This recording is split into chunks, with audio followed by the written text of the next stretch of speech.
Transitioning feedback into fulfillment involves fostering an environment where ongoing employee engagement is a priority.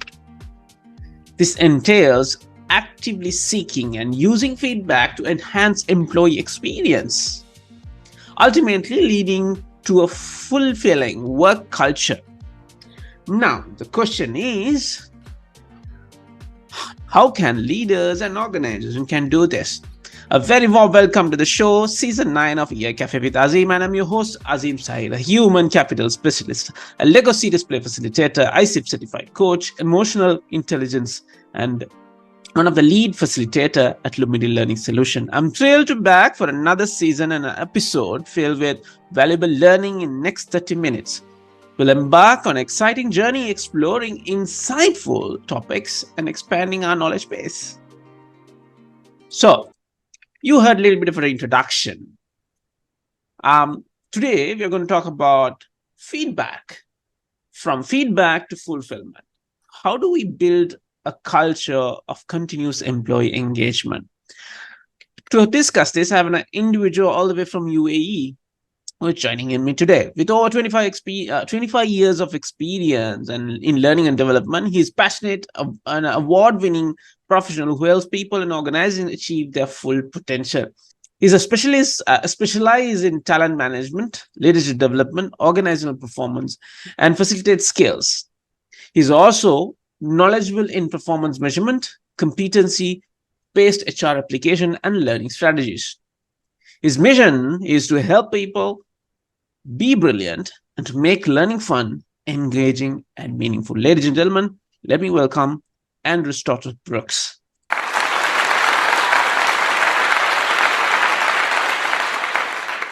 Andrew, Azim, it's lovely to be here. How are you doing, my friend?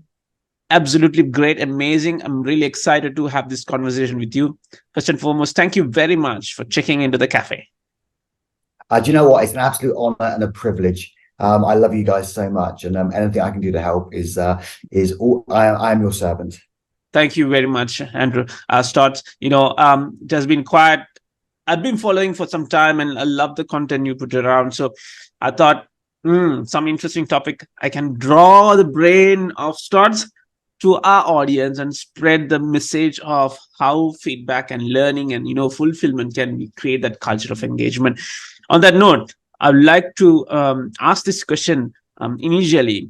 What's your thought on feedback, Stotts? Because it has been we know that it's a fantastic tool, right? Are we really using it? What is your thought? So I think, first of all, that feedback is probably your greatest gift. And I think that's, and I would say for me, being open to feedback is very important. So the more that we seek feedback and we ask for feedback, the more impactful it is. And of course, when we're responding to feedback, feedback is what I would call a perception game. I always ask myself when I'm receiving feedback, is that a perception that I would like Azim to have of me? And it's as simple as that. So is that a belief? Yes, it is, or no, it's not. And if it is a belief that I want Azim to have of me, then fantastic, let's bring it on. And if it's not, I need to take some responsibility. Often what I see is that when people are receiving feedback, they become overly emotional. And when, of course, we become very emotional when we're receiving feedback, of course, what happens is that the feedback givers, and by the way, it's quite brave to give feedback to anyone. So, the feedback givers then effectively will probably not want to give you feedback because they think, well, if I give Andrew some feedback, he's going to start crying, he's going to start shouting, he's going to go purple, and he's not going to be particularly useful. So what actually happens is that I then, I limit myself. So when I'm given feedback, I just say to people, I really appreciate the feedback. Thank you for taking the time. And I would say that I'm probably one of the few people. There's probably few people in the world who receive kind of more feedback than me.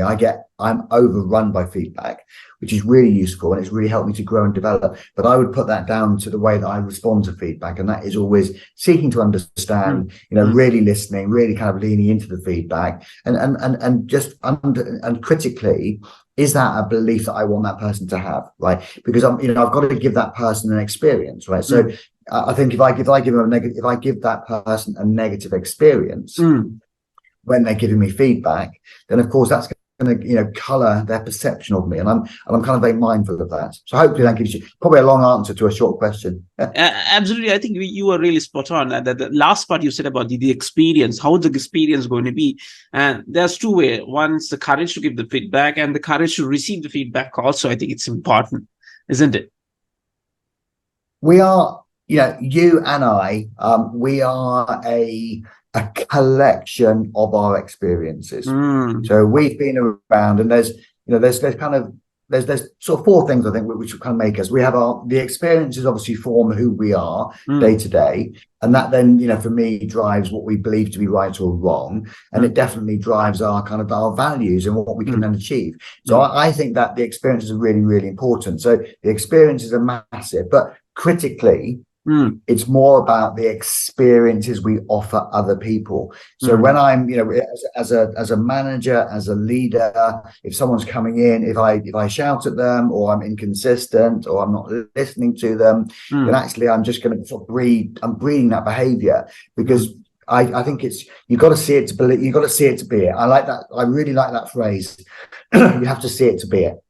And what I mean by see it to be it is that, for generations coming up, so I'm old now, but for generations coming up behind me, they have to, I feel I have a responsibility to walk and to model the type of behavior, to model the experience that they should be then imitating. Because if I don't think people, I don't know whether people think I'm successful or not, but if they see me as someone who they believe is successful in their career, and if I'm then a bully, and I'm rude, and I'm overly direct with individuals, then they believe that being a bully and being over direct and being disrespectful is going to be helpful in their career. And actually it's not. So I feel that we have to, as I said, you have to see it to be it. So therefore, when someone watches me doing something, they kind of, I'm trying to model the behavior, walking the talk, Azim, I think is really important. Absolutely. I think you just led me to my next question, right? Now you talked about the new generation, how they really understand feedback, and sometimes they're not attentive enough. Now let's look the other way around. What if are the organization listening to their people? Are they really embracing the feedback? Because today we are talking about a lot of employee engagement, keeping them engaged because it's important, because the retention, etc., and increase the productivity. Now, how, with your own experience with the companies you have been working in, how organization can effectively collect and utilize this employee feedback to drive? Well, I think there's a few points here. I think there's lots of software. There's lots of tools. I've been using a tool called Mojo, and I think that's quite fascinating. So Mojo is a tool that really helps people to understand who they are and actually what motivates them. Because when we talk about engagement, and we talk about feedback, it's really about helping them understand who I am, because we're all very, very different. What I know absolutely, without a shadow of a doubt now, is that it's engagement is all human to human, and it's in what I would call it's human to human, and it's interest to interest, right? So therefore, there's I don't know 9 billion people on the planet, and the idea that we are the same is just the most alien concept. There are 9 billion unique people. So I talk a lot about really celebrating the extraordinary in humanity. Azim is extraordinary as a unique being. So if I understand a little bit more about what motivates Azim as an individual, that's really important for me. So what's motivating, him is probably going to be it's going to be different to what's motivating me. So actually understanding those kind of things really help with engagement. So, but just really sort of having an understanding about the uniqueness of all of us and how we're basically interacting with each other is going to be critical. I think from a management point of view, there's a couple of things. It's really simple as just asking the question. I'm a huge believer in what I would call reunion. So I like to, definitely with things like onboarding processes, actually, when you've got a new joiner coming into the organization, just, obviously making sure they feel comfortable, they feel safe asking questions. I think a big part of this is actually allowing them to, to ask questions. I famously almost ask when I ask questions myself. I'm in a period of transition at the moment. I work for an enormous, definitely top 10 company in the world. I mean, it's the size of it is absolutely vast. And when I've just completed my 10th week with them, and for me, it's just having the courage to ask questions. And as a new employee, when I'm asking, and I work at a very senior level within organizations, but when I'm asking questions, I always say, this is probably a stupid question. And often I'll ask my perceived stupid question to people, and I can see the reaction in the room, because other people who are in that room who perhaps are perceived as experts are quite glad I've asked my stupid question. So I have a kind of at the moment, I have this kind of right, because I'm quite new in the organization. So therefore I have a right. But I think creating safety for people to ask really great questions, however stupid they may perceive them, is really important. So really creating that environment for safety, for security. I can ask questions. And of course, when I ask my stupid question, of course, then people say, that's not stupid, that's a great question, Andrew. Let's help you understand that. Rather than saying, you should know that, you're an idiot. I mean, I worked with an organization a few years ago where if anyone asked a stupid question, they were given a donkey mask, right? So the person who asked a stupid question had to then put on a mask, like a donkey mask, right? Literally a donkey mask. And, what do you think happened with questions? Do you think more questions were asked, or do you think less questions were asked? Less questions, right? Yeah. So if you think, I'm going to ask a question and it might be a stupid question and someone's going to give me a donkey mask to wear, isn't true, happened, this happened, then people are going to be upset, right, by that. So I think there's we have to be really, really comfortable. I would say when people are asking me questions, as a leader, I'm making sure that, well, first thing I ask, if someone asks me a question that I think, well, you probably should know the answer to that, is probably my first thought is, I have failed you, because when I'm sending you information, I have definitely failed you. So there's always going to be three parts of this. There's going to be someone who's sending the message, and there's Azim is receiving the message, and that's obviously going to drive the outcome of that message, right? So usually, where we're sending it is important, but even simple questions like, so Azim, repeat back, tell me what you understand by that now. So when I'm asking you to do something, I would say to the end, so this is what I think we need to work on, Azim. Yeah. So tell me what you think you've understood by that, and actually listening to Azim, because if there's a two-way flow of communication, then of course there's a lot more clarity, and of course then we tend to be a bit more effective. And as I said, what Azim is hearing is going to be colored by his experiences, is going to be colored by his beliefs, is going to be colored by his values, it's going to be colored by what's made him to date. So he's going to look through that experience through a particular lens, as am I. So we've got to be much more open to asking questions. Wow. On that, I'm pretty curious. I love the process, to understand the whole perspective. I'm really curious to know, what sort of a strategy organization can use to create that work culture that promotes that ongoing engagement. Now, one of the challenges most of the organization, or the practices most of the organization have, is they will start for Q1 and their Q2 is they're dead. Q3 they will start again, Q4 again, because end of the year they want to keep that momentum up, either for some rating or some surveys. You never know. What sort of strategies we can organization keep working on to have this promoting of ongoing employee engagement? Well, I said there's lots of really good tools. I mean, it's, with kind of mobile apps and that kind of stuff. So I think there's tools, but I think doing things like pulse checks and doing regular checks.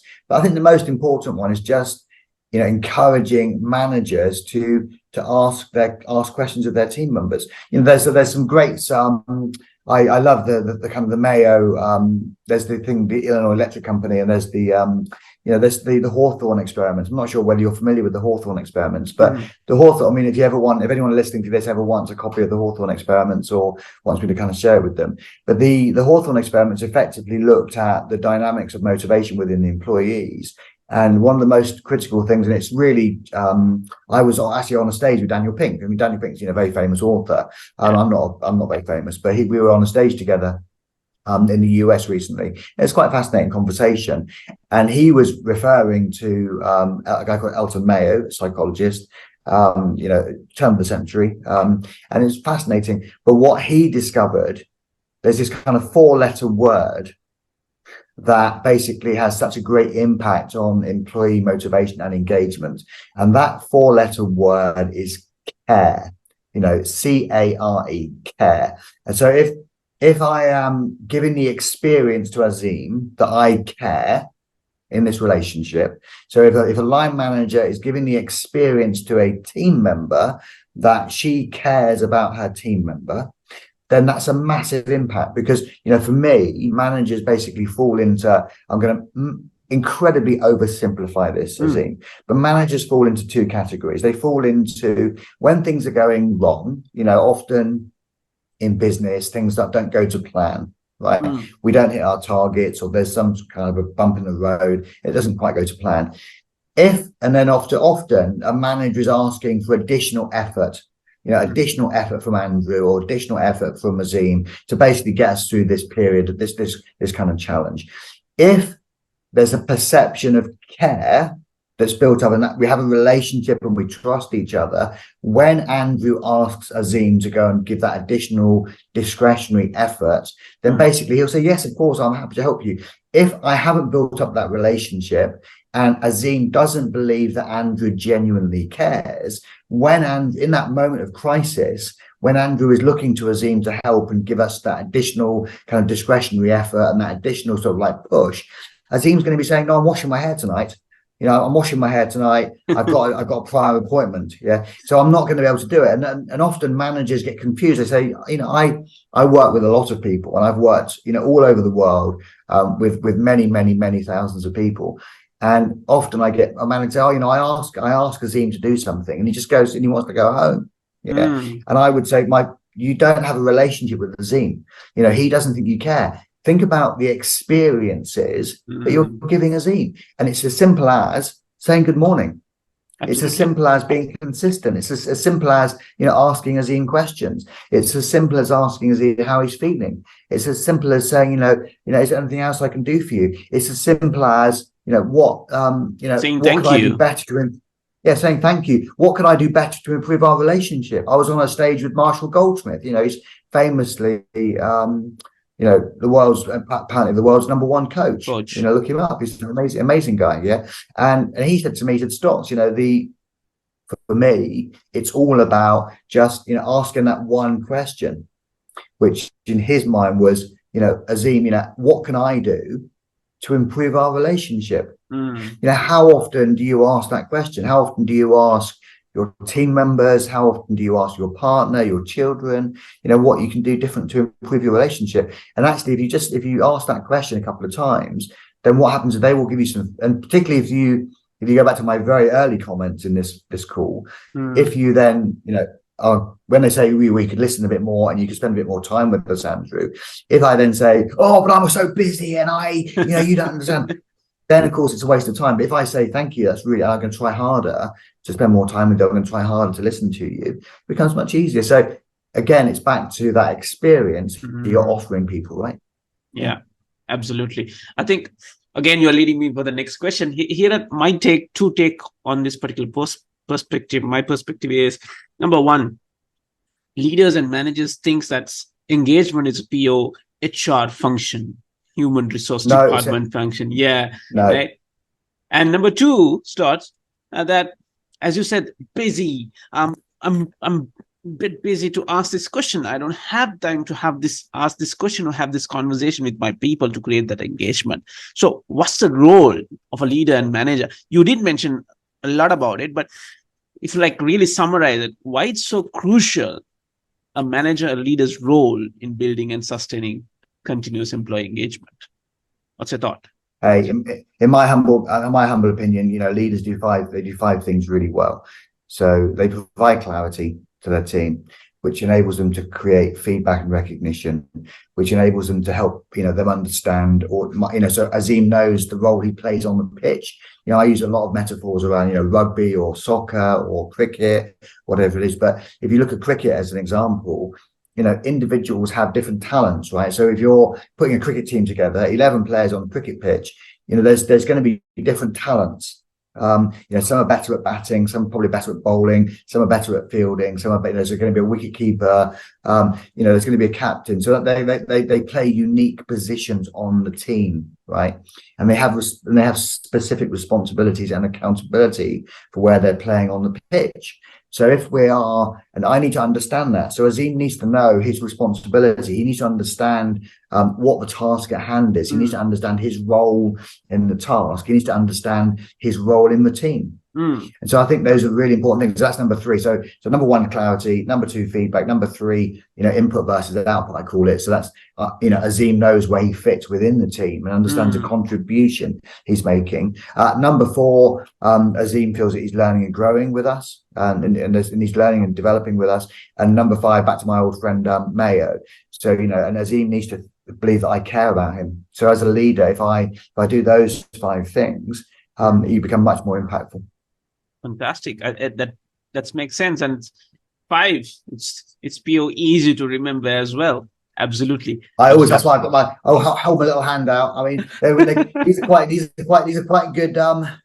good visual prompts, right? Absolutely. So time flies. We're just coming end of our conversation. I'm just like to really get this particular. I'm not really pushing to answer this question, but if you can provide an example of successful companies you have worked or you have been dealing with that have transitioned from feedback to fulfillment, creating that culture of engagement, and what sort of a lesson we can learn from those with your experiences? I've got so many different examples, really. Obviously, I've worked in aviation, and I've worked in financial services and hospitality and restaurants. I think I worked for a while with a company called WHR in the UK, and they run a brand called TGI Fridays, and they're amazing because they really kind of like lay out what was critical to be successful for the team. A lot of work around motivation, a lot of communication. I think TGI Fridays particularly were very, very good on communication. I ran at the time one of the busiest restaurants in the world in the centre of London, in a place called the Haymarket, just off Piccadilly Circus. So it's where all the flashing lights are. If you ever see London, you see sort of Piccadilly Circus and lots of sort of flashing neons or like signs. So I ran a restaurant there, serving 10,000 meals a day. But if you're going to be successful running a really good restaurant, you've got to be a phenomenal communicator. And so, communicating, and often we'd have team meetings, before a shift, twice a day, maybe 4 times a day, but definitely twice a day. And you'd have, maybe 70 or 80 people in a team meeting. And so if you've got 70 or 80 people in a team meeting, helping them understand, who's responsible, getting them to explain how the shift's going to play out, we may have VIP guests, we may have stock issues with certain types of products we're selling. There might be things that come back into stock. We might have a focus on a particular line because we're trying to promote a particular product or particular dish during the service. So those kind of things. So I think for me, that was that was in my late 20s when I was doing that. So I really learned to become a much more impactful communicator as a leader, asking a lot more questions. So again, it's seeking feedback, it's asking people questions, it's really giving them a fantastic experience. And it's not just when I feel like it, Azim. It's experience. It's every single experience. I always say to people, it's about consistency. And is it exhausting? Yes. Is it time consuming? Absolutely, yes. But the reality is, if you're a busy fool and you're too busy doing stuff, you're never going to really help people, and you're always going to be busy. You've got to be better at empowering and delegating to people. And we've got these new generations coming up now. Yeah. And I feel, as an old man now, I feel real responsibility to make sure I pass my experience and my knowledge on to younger generations coming through, right? Because after all, they inherit the earth, they inherit the future. So hopefully that answers your question. Absolutely. I'm just going to quickly touch that particular last part of it. Now, a lot of corporates have this question of the generations, right, who are coming into the market. They expect something different than what the companies are. How do you really keep them engaged? Because what they have seen from social media or through the web is something different in terms of an organization perspective. Especially, let's look at from an IT industry, from a financial industry. It's a two different environment, isn't it, Scott? When people coming in such generation, how do they look out for, and how organization can really make them engage to be part of and retain that asset or the resource with the company? What would you thought? Most big organizations now are run by people like me, Generation X, maybe baby boomers at a push, but mostly Generation X now. So I'm Generation X, right? So when we went into the workforce, there was a big focus on grit. You have to work hard. You don't really ask questions. You're basically just you learn by experiencing things. Yeah. So I work, at the early part of my career, I was doing probably 110 hours a week, doing split shifts and working incredibly hard hours, incredibly tough environments, right? So I think so the way I was taught and the way I expect to kind of operate is going to be very different to the new generations coming in. So we've got Generation Z just entering the workforce. We've got Generation Alpha now. Generation Alpha 20, they were born in sort of 2010 to 2024. So we're on the back end of Generation Alpha. We're moving into Generation Beta.